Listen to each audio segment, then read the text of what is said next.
Best movies explain में आपका स्वागत है। आज की मूवी है ट्रू स्टोरी। मूवी के शुरुआत में हम देखते हैं एक रिपोर्टर को जिसका नाम फिंकल है, जो कुछ लोगों के पास बैठकर अपने नोट ले रहा होता है क्योंकि उसे आर्टिकल लिखने होते हैं। फिर हम एक और शख्स को देखते हैं जिसका नाम लोंगो है। वो अपने पास खड़ी एक लड़की को अपना झूठा नाम फिंकल बताता है और सभी को झूठ बोलता है कि वो न्यूयॉर्क टाइम्स के लिए काम करता है, जबकि फिंकल तो किसी और सिटी में अपने नोट्स ले रहा होता है आर्टिकल लिखने के लिए। उसके बाद हमें वही फिंकल रिपोर्टर दिखाया जाता है जो अपने फ्रेंड के साथ सेलिब्रेशन कर रहा होता है क्योंकि उसका आर्टिकल दी मैगजीन कवर पेज पर आया था। फिर उसके हेड उसे बुलाते हैं और कहते हैं, ये तुमने क्या किया? तुमने अपनी दो स्टोरी को मिक्स करके एक ही आर्टिकल में लिख दिया और ये चीजें जर्नलिज्म के रूल्स के खिलाफ है। फिंकल कहता है, मैंने ऐसा कुछ नहीं किया। तो उसके बॉस कहते हैं, चलो तुम अपने नोट्स दिखाओ। फिंकल अपने नोट्स दिखाता है तो वो पकड़ा जाता है। इसने दो कैरेक्टर को मिक्स अप कर दिया था।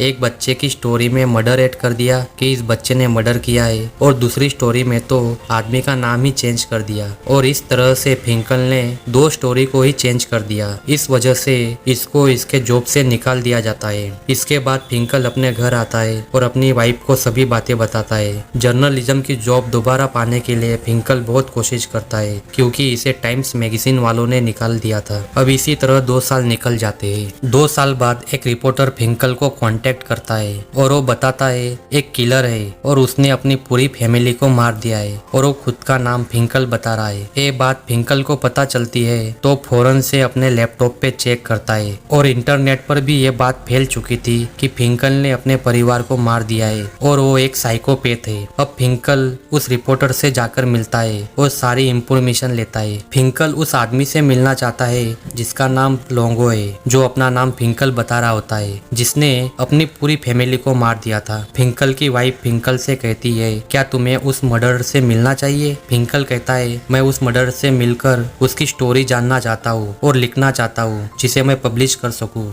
क्या पता शायद इससे मेरा डूबा हुआ करियर फिर से ऊपर आ जाए। अब फिंकल अपनी एक मीटिंग उस आदमी से रखता है जिसका नाम लोंगो है। अब लोंगो फिंकल की राइटिंग की तारीफ करता है। वो कहता है, तुम काफी अच्छा लिखते हो और हमेशा ट्रू स्टोरी ही छापते हो। मैं हमेशा से तुम्हारी राइटिंग देखते आ रहा हूँ। लोंगो कहता है, मैं तुम्हें अपनी जिंदगी की सारी बातें बताऊंगा कि मेरे लाइफ में ऐसे मोड़ अचानक कैसे आए, और बदले में तुम्हें भी मेरे लिए एक काम करना होगा। तुम मुझे राइटिंग करना सिखाओगे और हमारे बीच में जो कुछ भी बातें होगी वो तुम किसी को बताओगे नहीं। अब फिंकल रोज लोंगो से मिलने जाता है। उसे ऐसा लगता है जैसे लोंगो बेगुनाह है और वो अपनी फैमिली को कभी मार ही नहीं सकता। फिंकल लोंगो को सिखाता है कि लिखना कैसे है और अपनी बेगुनाही कैसे साबित करनी है। अब लोंगो फिंकल को बहुत सारे लेटर्स और एक बुक भी लिखकर भेजता है। फिंकल उस बुक में देखता है कैसे उसके और लोंगो की राइटिंग सेम है और उन दोनों में काफी चीजें मिलती जुलती है, और उसे बताता है तुम्हारी बुक लिखने में क्या क्या मिस्टेक थी और कोई भी सेंटेंस कैसे लिखना है। मैं सेंटेंस कहूँगा और तुम्हें उससे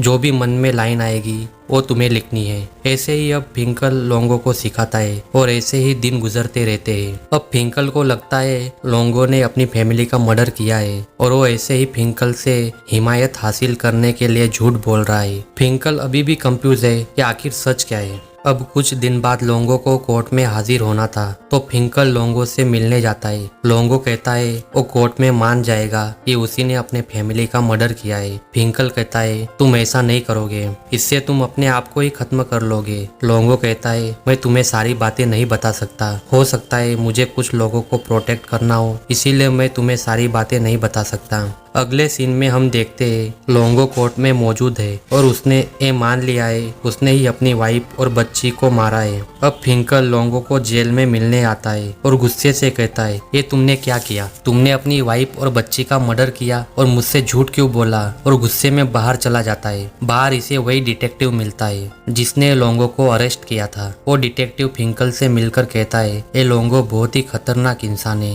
ये खुद ही स्टोरी बनाकर तुमको सुना रहा है। डिटेक्टिव कहता है लोंगो और तुम्हारे बीच में जो भी बातचीत हुई है वो मुझे बता दो। लेकिन फिंकल ने लोंगो से प्रॉमिस किया था कि वो उन दोनों के बीच की बातें किसी को नहीं बताएगा, इसीलिए फिंकल कुछ नहीं बताता और वो डिटेक्टिव वहाँ से डिसअपॉइंट होकर चला जाता है। अगले दिन लोंगो को ट्रायल पर चांस दिया जाता है। उसे कहा जाता है वो अपनी स्टोरी सभी को बताए कि आखिर उस दिन हुआ क्या था। लोंगो बताता है कि मर्डर के एक दिन पहले उसकी उसके वाइफ के साथ बातचीत हुई थी। उसने उसके वाइफ को बताया था कि वो इस घर में बहुत सी चीजें लाया है वो चोरी की है और उसके वाइफ को जो गिफ्ट दिए है वो भी चोरी की है, जिस वजह से उसकी वाइफ उससे बहुत गुस्सा थी और उसकी वाइफ ने उसे कहा मेरे नजरों से दूर चले जाओ और आज के बाद मैं तुम्हें नहीं देखना चाहती। और इस वजह से इन दोनों के बीच में बहुत फाइट हो जाती है और अगले दिन लोंगो काम पर चला जाता है और दोबारा जब घर पर आता है तब उसकी वाइफ रो रही होती है। जब वो उसकी वाइफ को पूछता है क्यों रो रही हो, तब उसकी वाइफ कुछ नहीं बताती और ऐसे ही रो रही होती है। और जब देखता है तो उसे उसकी तीनों बच्चियां भी नहीं दिखती।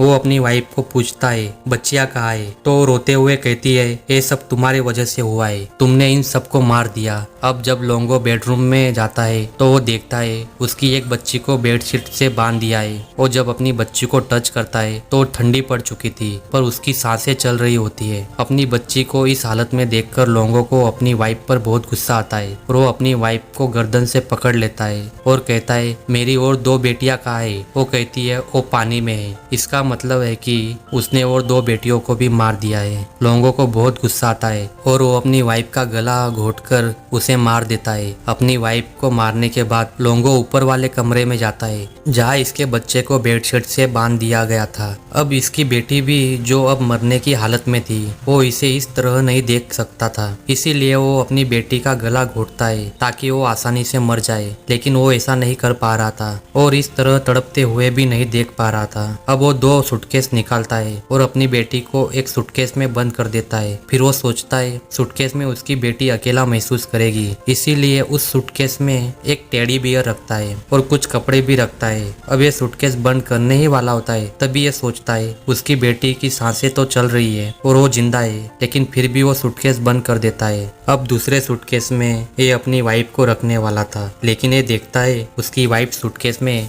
पूरी तरह नहीं आ रही होती, इसीलिए ये अपनी वाइफ की गर्दन को अलग करके सूटकेस में रखता है। अब वहाँ पर जब कोर्ट के ट्रायल हो रहे होते तब वहाँ फिंकल की वाइफ भी मौजूद होती है। फिर वो फिंकल के फोन से लोंगो से बातचीत करती है और अगले दिन जेल में लोंगो से मिलने चली जाती है। अब ये लोंगो की सच्चाई जान चुकी थी तो ये लोंगो से कहती है तुम जो मर्जी कर लो, लेकिन असल में तुम एक मर्डरर ही हो और तुम सच्चाई से भाग नहीं सकते और मेरे हस्बैंड को झूठी कहानियां मत सुनाओ।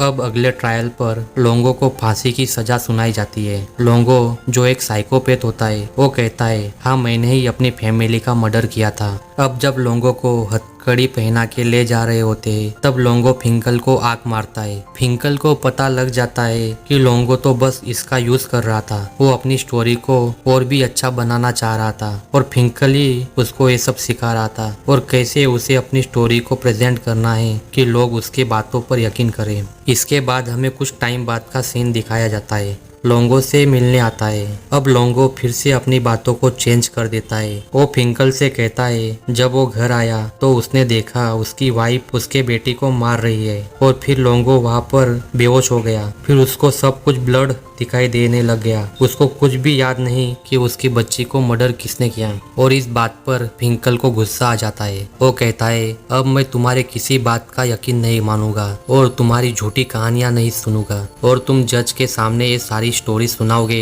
तब मैं वहाँ सबको बता दूंगा कि तुम्हारा सारा सच क्या है और मैं तुम्हारी झूठी कहानियों में नहीं आऊंगा और तुम्हारा साथ नहीं दूंगा। लोंगो कहता है कि तुम्हें जो भी कामयाबी मिली है वो मेरे वजह से मिली है, क्योंकि मैंने तुम्हें जो बुक दी थी तुमने उसे पब्लिश करवाया और आज वो बुक कितनी ज्यादा फेमस है तुम्हारे असल कामयाबी की वजह तो मैं हूँ और अब तुम मेरी मदद नहीं करना चाहते। ये सुनकर रिपोर्टर फिंकल तो हैरान रह जाता है और अब लोंगो को उसके किए की सजा मिल चुकी थी। फिंकल जो कि अपनी बुक को पब्लिश कर अपनी बुक ट्रू स्टोरी को पढ़कर ऑडियंस को सुना रहा होता है। अब क्वेश्चन सेक्शन आता है, तब ऑडियंस में से एक आदमी क्वेश्चन करता है। तब उस वक्त फिंकल को ऐसा महसूस होता है जैसे एक क्वेश्चन उसे लोंगो कर रहा हो। वो आदमी फिंकल से पूछता है, लोंगो ने तो उसकी आज़ादी खो दी और आपने भी तो कुछ ना कुछ खोया होगा। फिंकल ये सवाल सुन रहा होता है और वो कोई जवाब नहीं दे पा रहा होता, क्योंकि फिंकल ने भी अपनी लाइफ में कुछ ना कुछ खोया था। पर अब फिंकल ने टाइम्स मैगजीन के लिए लिखना छोड़ दिया था, लेकिन लोंगो अभी भी टाइम्स मैगजीन के लिए जेल से स्टोरीज लिखता है। और इसी के साथ इस मूवी का एंड हो जाता है। तो दोस्तों, आपको इस मूवी का एक्सप्लेनेशन कैसा लगा हमें कमेंट में जरूर बताना और चैनल को लाइक और सब्सक्राइब जरूर करना। दोस्तों, आपके सब्सक्राइब किए बिना मैं कुछ भी नहीं हूँ और ये चैनल भी कुछ भी नहीं है। अगर आप अपना सपोर्ट दिखा के मुझे सब्सक्राइब करोगे तो शायद मैं कुछ और भी ज़्यादा अच्छा कर सकूँ।